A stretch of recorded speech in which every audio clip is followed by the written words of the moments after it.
Bismillahirrahmanirrahim. Assalamualaikum warahmatullahi wabarakatuh. Syukur Alhamdulillah kita bisa berjumpa lagi di channel ini. Solawat dan salam selalu dan tetap tercurahkan kepada junjungan kita Nabi besar Muhammad sallallahu alaihi wasallam. Allahumma sholli ala Sayyidina Muhammad wa ala ali Sayyidina Muhammad. Harapan dan doa saya, semoga saudaraku semuanya selalu diberikan kesehatan, dilapangkan rezekinya, diampuni dosa-dosanya, dan dipanjangkan umurnya. Amin ya Rabbal Alamin. Sahabat beriman yang dirahmati Allah. Bayangkan sejenak, jika saja Nabi Adam tidak tergoda untuk memakan buah terlarang, mungkin kita sebagai manusia tidak perlu bersusah payah dalam beribadah dan memenuhi kebutuhan hidup. Namun, apa yang baru saja Anda dengar, mungkin hanya pemikiran sebagian orang yang belum memahami cerita dan pelajaran yang terkandung di balik pengusiran Nabi Adam. Kita sering mendengar tentang alasan penciptaan Adam, namun jarang yang mengetahui hikmah di balik pengusirannya. Jika Anda belum mengetahui hikmah tersebut, saya sarankan Anda untuk terus menyimak video ini sampai selesai agar tidak tersesat pemahamannya. Kisah pengusiran Nabi Adam dari surga merupakan kisah yang sangat berpengaruh terhadap kehidupan manusia hingga saat ini. Kisah ini dimulai ketika Allah Subhanahu wa Ta'ala menciptakan Hawa sebagai pasangan bagi Nabi Adam di surga. Allah berfirman, "Hai Adam, tinggallah engkau bersama istrimu, Hawa, di surga. Makanlah segala buah-buahan yang baik dan yang kalian sukai, tetapi janganlah kalian memakan buah dari pohon ini. Karena jika kalian memakannya, kalian akan termasuk golongan yang melanggar ketentuanku." Al-Quran Surah Al-A'raf ayat 19. Dari ayat ini, kita dapat memahami larangan Allah kepada Adam dan Hawa untuk tidak memakan buah khuldi sebagai ujian ketaatan mereka. Di tempat lain, iblis yang sejak awal tidak menyukai manusia, semakin dipenuhi dengan kedengkian ketika melihat kebahagiaan yang dirasakan oleh makhluk yang membuatnya terusir dari surga.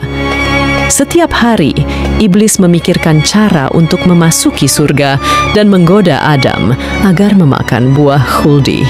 Pada suatu waktu, ketika Adam dan Hawa merasa haus dan lapar, iblis berhasil memasuki surga dengan menyamar. Ketika Nabi Adam tidak menyadari bahwa musuh besarnya sedang mengawasinya, iblis pun berkata, "Hai Adam, jika kau lapar, ambillah buah khuldi ini. Aromanya sangat harum dan rasanya sangat lezat." Namun, ketika Nabi Adam melihat buah yang ditunjukkan oleh iblis, ia menolak berkali-kali. Iblis terus membujuk, namun Adam dan Hawa tetap menolak. Iblis yang kecewa tidak menyerah dan terus mencoba berbagai cara untuk membujuk mereka agar memakan buah terlarang itu. Akhirnya, di waktu yang lain, ketika rasa lapar kembali menjangkiti Adam dan Hawa, iblis melihat ini sebagai kesempatan terbaik untuk menjerumuskan mereka. Iblis memetik buah khuldi dan membawanya ke hadapan Nabi Adam, berkata dengan nada meyakinkan, "Makanlah ini. Dengan memakan buah tersebut kalian akan menjadi seperti malaikat. Kalian akan hidup abadi di surga ini, dan surga ini akan menjadi milik kalian selamanya. Percayalah, aku adalah teman yang memberi nasihat baik." Mendengar perkataan iblis, Adam dan Hawa saling berpandangan, dan perlahan-lahan nafsu mulai menguasai mereka, dan mereka tergiur untuk memakan buah tersebut. Iblis kemudian meyakinkan mereka dengan berkata, "Demi Allah, aku tidak menyesatkan kalian. Aku benar-benar memberi nasihat yang baik agar kalian tetap abadi di surga." Begitu yakinnya Adam dan Hawa ketika iblis bersumpah atas nama Allah, sehingga mereka pun mengambil dan memakan buah terlarang itu. Namun, begitu terkejutnya mereka ketika buah itu sudah melewati tenggorokan mereka, pakaian yang mereka gunakan tersingkap, dan dengan perasaan malu, mereka saling menutupi auratnya. Kejadian itu membuat mereka sadar bahwa mereka telah diperdaya oleh iblis.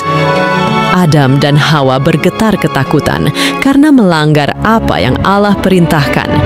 Mereka memutuskan untuk bersembunyi dengan harapan Allah tidak akan melihat mereka.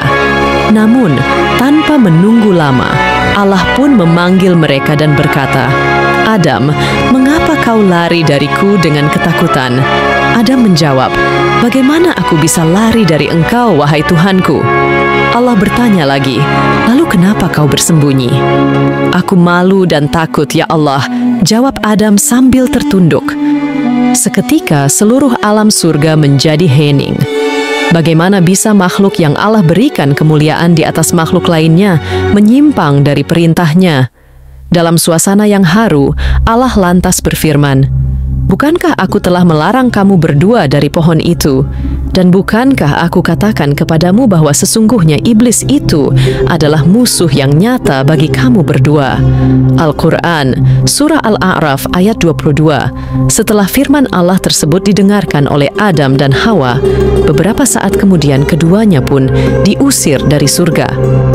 Dari kisah pengusiran Nabi Adam ini, para ulama telah menjelaskan satu demi satu potongan kisah yang mungkin dapat disalahpahami oleh umat muslim, mulai dari surga yang dianggap sebagai lokasi peristiwa, jenis pakaian yang digunakan, hingga ungkapan yang digunakan iblis saat menggoda Adam.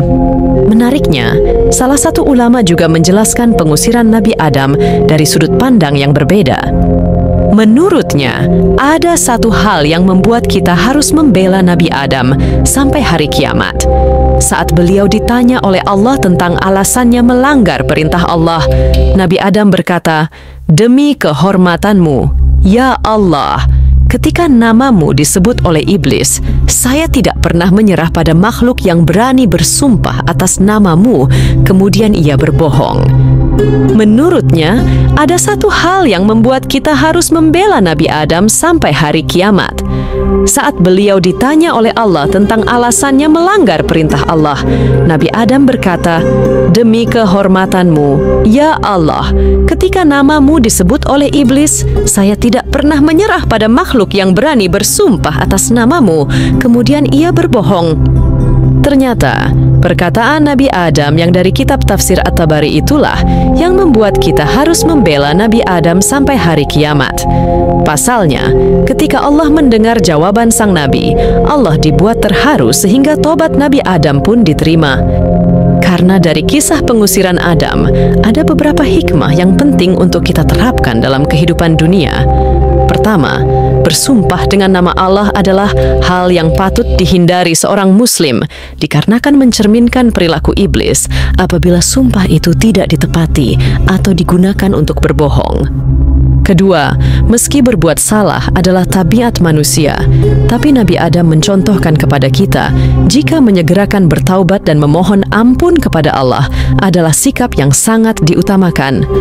Terakhir, selama dunia masih berputar, iblis dan bala tentaranya akan senantiasa menggoda manusia dengan berbagai cara, entah itu melalui harta, tahta, wanita, bahkan keabadian. Sahabat beriman, menurut kalian, apa hikmah terbaik yang bisa kita petik dari pengusiran Nabi Adam dan Hawa? Bagaimana kita bisa menghindari godaan iblis? Menghindari godaan iblis memang menjadi tantangan dalam kehidupan sehari-hari. Berikut adalah beberapa cara yang dapat membantu kita menghindari godaan iblis. Memohon perlindungan kepada Allah Subhanahu wa Ta'ala. Kita harus senantiasa memohon perlindungan kepada Allah Subhanahu wa Ta'ala dari godaan setan, karena memohon perlindungan kepadanya memiliki dampak yang sangat besar dalam menahan dan mengendalikan godaan setan. Yang kedua, tidak lalai dalam ibadah. Menjaga konsistensi dalam ibadah dan tidak membiarkan diri lalai adalah kunci untuk menjauhkan diri dari pengaruh setan.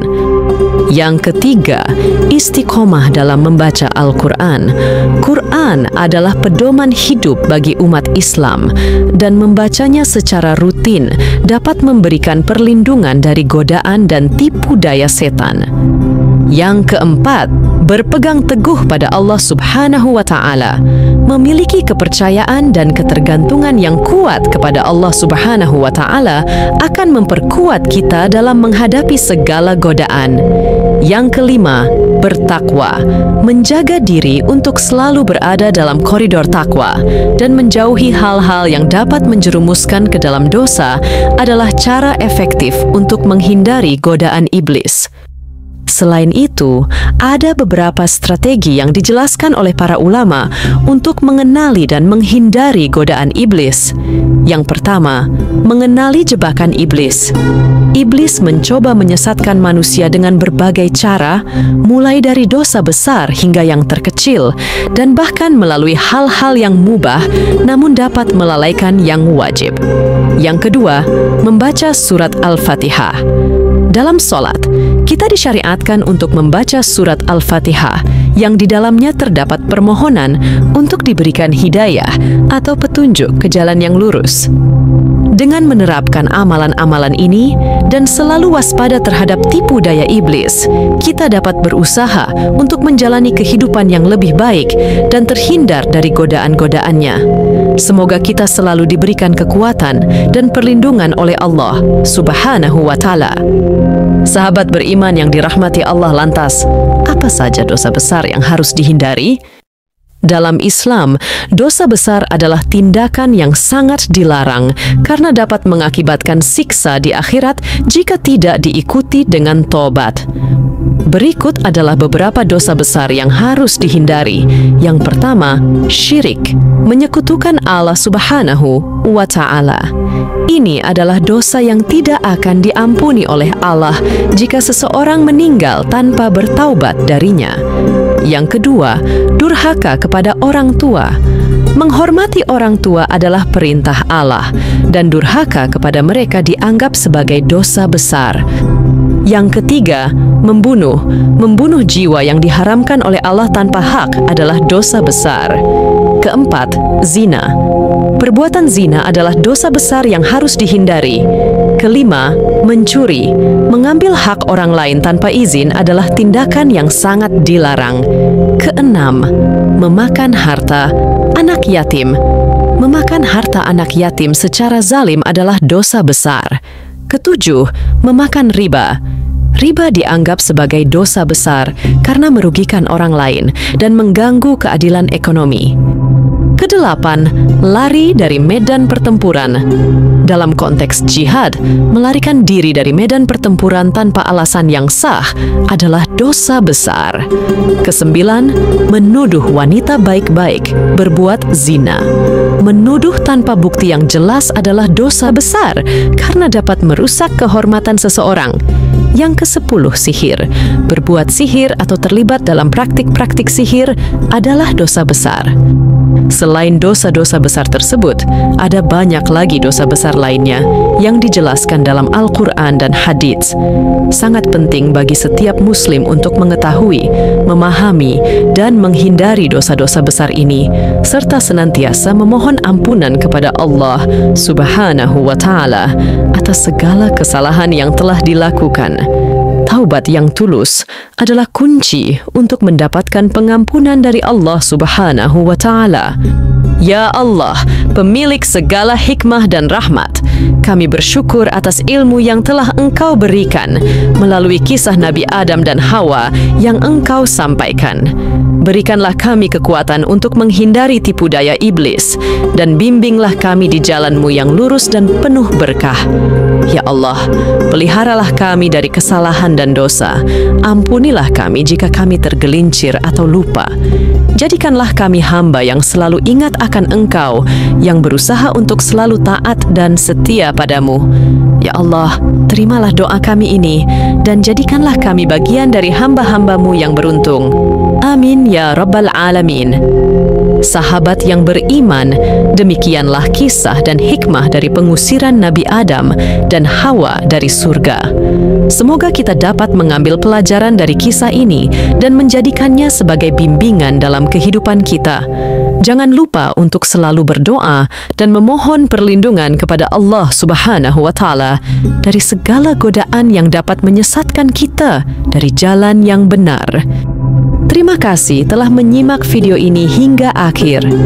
Jika Anda merasa video ini bermanfaat, jangan ragu untuk memberikan like, share, dan subscribe agar tidak ketinggalan video-video menarik lainnya. Semoga apa yang kita bagikan hari ini dapat menambah keimanan dan ketakwaan kita kepada Allah Subhanahu wa Ta'ala. Sampai jumpa di video berikutnya, insya Allah. Wassalamualaikum warahmatullahi wabarakatuh.